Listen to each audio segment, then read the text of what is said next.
What have you got there, Nelly? What have you got there? What's this? A little stick.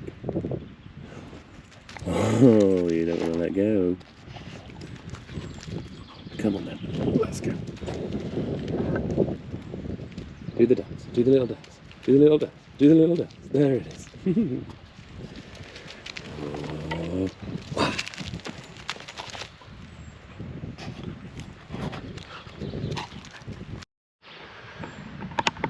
Hello, Jim from Forage Box TV here. I am out in the woods. What do you mean, who are you? Yeah, I shaved my beard off. My sister's getting married soon and I look like a right scruff bag, so I decided I'd whip off the beard a month in advance so it grows back and looks decent. But don't worry, facial hair fans, it will be back. You can see it's a glorious day here in the woods. I'm here with my good dog friend Nelly. Say hello, Nelly. There we go, that's what you're getting from her. And I've been teaching today. I've got another session tomorrow, but it was one that finished at 2 o'clock this afternoon, and I thought, well, you know what, I've got my little stove. I'm in a nice part of the world. I think I'll get myself up to the wild spaces and see what I can find. I've got a tin of butter beans and some sort of strange vegan meatballs. I'm trying to eat a little less meat, especially sort of supermarket stuff. I don't really tend to do that anyway because I have a lot of wild meat in my life. But sometimes, as we all know, it's just easier grabbing something from the supermarket. So thought I'd get some vegan meatballs. We'll see how they go. And maybe hopefully we'll find some bits and bobs along the way. I've seen a couple of mushrooms already that aren't edible. I've not really sort of stopped and looked at them with the camera because I am going barefoot. So I'm just going to spin you around so you see my feet. There we go. How about that for some close quarter action? Yeah, I'm going barefoot because one, it's lovely walking barefoot. Maybe not so much on this bloody gravel that they've put down. But I'm currently training for the National 3 Peaks, doing that barefoot. Trying to do it in 30 hours, but we'll just see how it goes. So me and my good friend Wayne, who will probably feature on a video that we do about it at some point. Sorry, this is very rough terrain, bear with me a second. Yeah, he's got a really sort of wonderful approach to life and decided he'd just throw himself in with it. So we're sort of raising money a little bit for the Christie's charity, which is a cancer hospice based in Manchester. They happen to look after one of your best buds when he died, and yeah, I'll leave a link below. I'm not really going to sort of egg on about that too much, but yeah, you can donate below if you wouldn't mind. Otherwise, this is a slow adventure. I think it's probably going to be a shorter video than usual, just because I'm not able to cover ground quite as quickly with no shoes on. And to be quite honest with you, I'd rather not film myself whilst I'm out in this space too much. Anyway, as I'm sure you can all appreciate, there's too many screens in the world, and I know that's a bit hypocritical doing this for a YouTube channel where you probably sat watching it at home, but some people like this, and because people like this, I thought I'd keep doing it. If you happen to like this, please do like, subscribe, share, tell your friends, do all that sort of stuff, because the more people that know about this channel, the more people, well, the more I can kind of get stuck in and do more of these, and it will motivate me to do so. How about this for a little gratuitous wild food shot? This is a young larch tree here. Larch is a deciduous conifer, and whilst its needles are a bit needly, tastes lovely and sherbety and lemony and, well, resinous, exactly how you imagine your tree to taste like. So anyway, there we go. There'll be a few more arty shots, as there always are, but now that I'm on a nice bridge here, I think I'll do a little walk across shot. How about that? Would you like all that good stuff?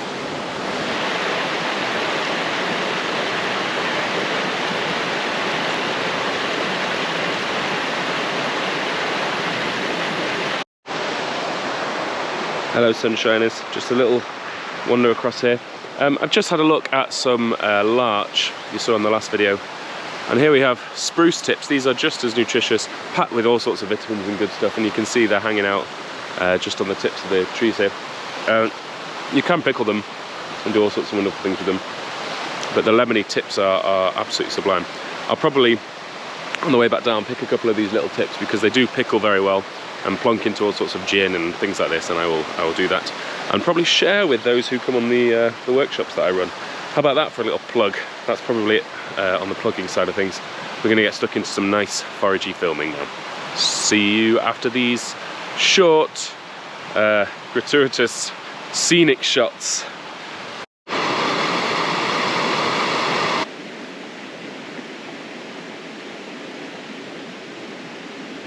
So we found a mushroom. I say we, me and Nelly, eh? And it's this beauty down here. These are St. George's mushrooms, and I've picked one so I can show you it in its full glory. So this is what they look like. They're sort of, I guess, white all over, creamy white all over. You might call that buff. There's a little bit of an umbo on the top. I don't know if you can make that out. That's the sort of nipply bit on top. But crucially, you can see the gills are very shallow in white against the white flesh. That's very important. Now, it's also a bit of a giveaway that the fact that we're in the start of May, there aren't many other white mushrooms growing on the ground. There's a couple you have to be a bit aware of, but nothing that looks like this, or indeed smells like this. The smell is what sometimes people describe as mealy, which doesn't really mean anything in the modern world. But what you will find is it smells a bit like sort of wet flour, cucumber, that kind of smell. It's very recognisable as a smell, and once you know it, it's a doddle for IDing just straight off the top. So, I mean, it smells great. There's what? 1, 2, 3, 4. 4 of these beauties, and they grow in rings, so I'm going to have a little investigate round. It's me and Nelly. I'm sat on my bum, so Nelly's just here, a bit impatient because she gets like that, but we'll go and look at it. Anyway, off we go.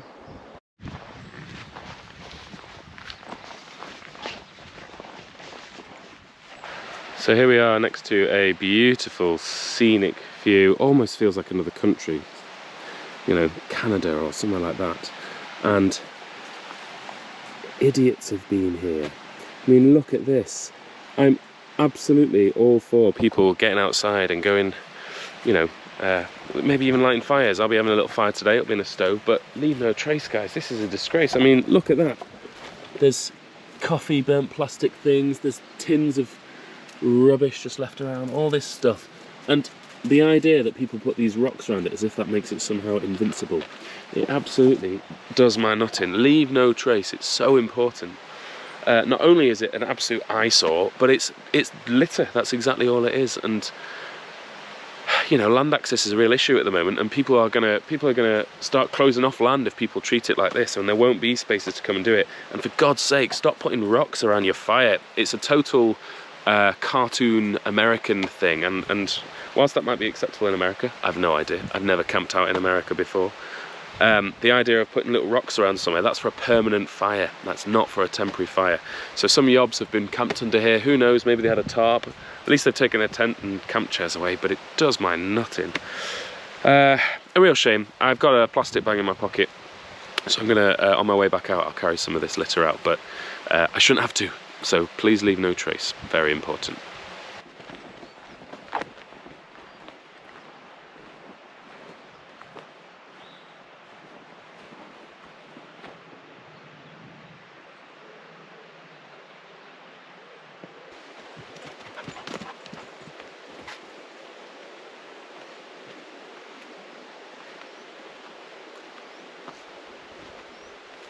So I've put my shoes back on. They're barefoot shoes, but the tree roots are doing my feet agony, and there aren't going to be many tree roots on the 3 peaks. So thought I'd put them back on. I did about 2.5 miles barefoot across some really uncomfortable surfaces. So hopefully that's enough to toughen my feet up. But basically, I'm working tomorrow, and I can't be sat in a chair with my feet up. I've got 6 hours at least on my feet tomorrow. Sorry, the session is 6 hours. I'll be on my feet for much longer than that. So yeah, so it might seem like a cop-out, but it isn't. Anyway, I'm going to walk this direction as if this was a natural shot to camera, and then we'll crack on.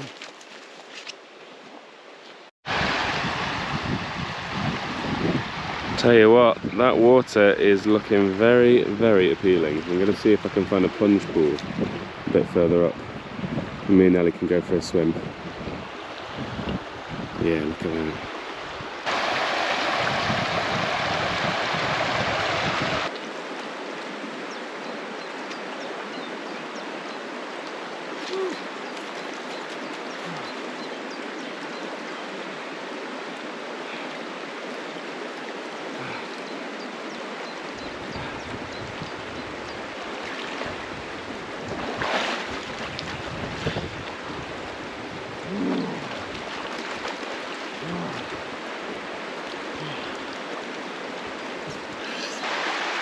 Well, there we go, flesh fans. Little glimpse of the old, not the money maker, is it? Whatever you call it. Now I'm just gonna walk along. I am walking in my pants, you don't need to see that. Just to get dried off, and then I'll start looking for a place to set up my tea. Oh, that feels good. Blow the cobwebs away. It's about 6 o'clock now, so it's had a full day to warm up. It wasn't that chilly. I mean, it was when it touched me, my nethers.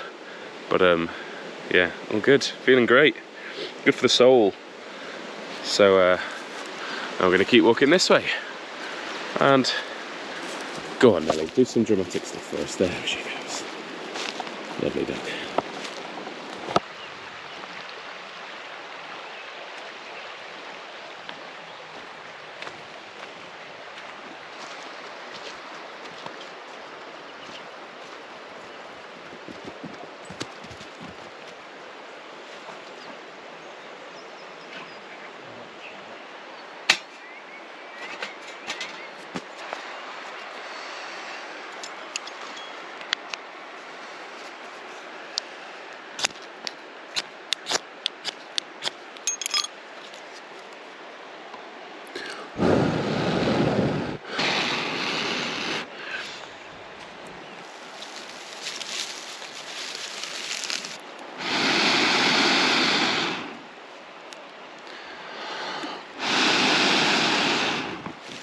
Well, hey.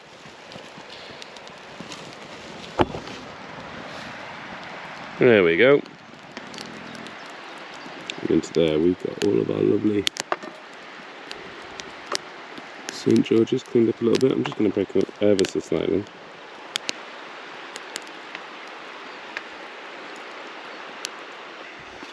I reckon we've got ourselves a good plate there. We're going to plonk that on. It'll start melting fairly soon. As soon as it does, get ourselves some butter beans. And we've got our funny little meatball things. Is there a finer sight than that? St. George's mushrooms simmering away in butter. Lots of butter cooked over an open fire. How about that, eh?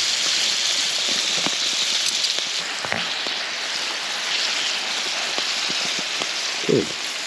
Right, into there. Into there.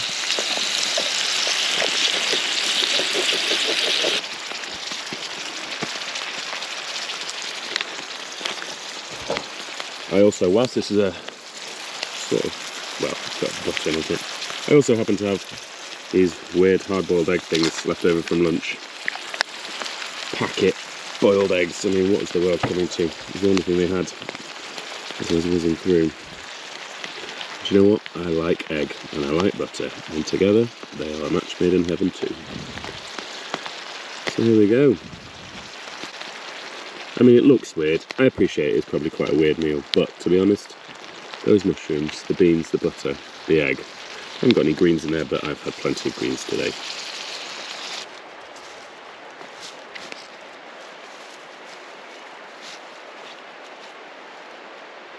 Oh. Hey, Nelly dog.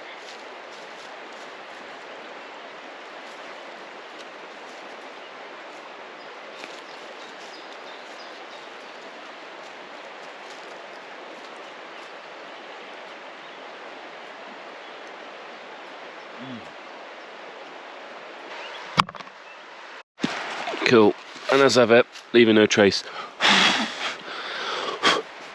There you go, magic. Well, there we have it, guys. That was tea. I appreciate that might seem like a bit of a weird tea for some people, this sort of strange meatballs that were actually alright. Butter beans, an awful lot of butter I appreciate. And then the sort of chopped up egg. Actually, I knew I was coming out here. I didn't actually know that I was going to end up finding anything at all. I thought I might end up having to resort to nettles or hogweed or something like that, which you can see in another video of mine if you're interested. But I knew that I just needed to get out into the woods, as is often the case. And can you blame me? We're in such a special location. You know, the sun is shining, life's pretty sweet. So the fact that I managed to find some mushrooms was a bit of a bonus, really. I was quite happy with them being St. George's as opposed to something else. There are a few other mushrooms you might find at this time of year, most notably morels, but you won't get them in this part of the world, really. The soil type isn't right. But what it does show you is that even with a little, essentially, tin of beans and a couple of little simple ingredients, things you might cook with at home, even if you don't really cook at home, it's the sort of thing you might do. Maybe use noodles instead of butter beans, but I'm a bit noodled out at the moment. So I shoved in some nice carbs as opposed to floury carbs, if you like. And yeah, it could have been anything really. I'm looking around. There's obviously lots of spruce tips. I imagine a spruce tip dipped in some butter would be nice. There's beech leaves there. They'd go all right at the moment. I've seen a little bit of wood sorrel, but I hit the money load with some St. George's, so I thought that was good enough for me. I'm now walking back to the car facing the sun, as I'm sure you can see by my wincing. Not just me, there we go. And wandering back, whoop, there we are. Wandering back slowly-ish, because there's a chance I might spot something else. I'm going back a slightly different route, and if I do, then that will be enjoyed, probably for breakfast. In the meantime, guys, I just want to say thank you very much again for watching, especially if you've watched this far. Now that I've scoffed my face, people tend to switch off at this point. And just to say, yeah, check out our other videos, all that sort of stuff. I'm not going to say like and subscribe again, but you know the drill. And if you're interested, we run various foraging workshops around the UK. Well, mainly England, but there's a little bit in Wales, and I'll be going to Scotland in October on holiday, and I might sneak one in there. So if you're interested, you want to come and play in the woods, hang out with somebody who's a bit more passionate about mushrooms than most. Yeah. That'd be cool to see you along. It'd be really amazing to have you there. Again, I'll put the link down below so you can find us on our website. But it's fairly self-explanatory stuff. Anyway, that leaves me to just say ta-ta for now. And I will see you... Well, I don't know when I'll see you. I'll see you soon. I'm not going to make any promises about when I'm going to do these videos. But what I will give you is the obligatory walk-away shot that people have become so used to in these outdoorsy videos. Basically means plonking my camera down fairly soon, walking off into the distance, and then cutting the point where I have to walk back and get it. So, see you soon, guys. Come on, mate.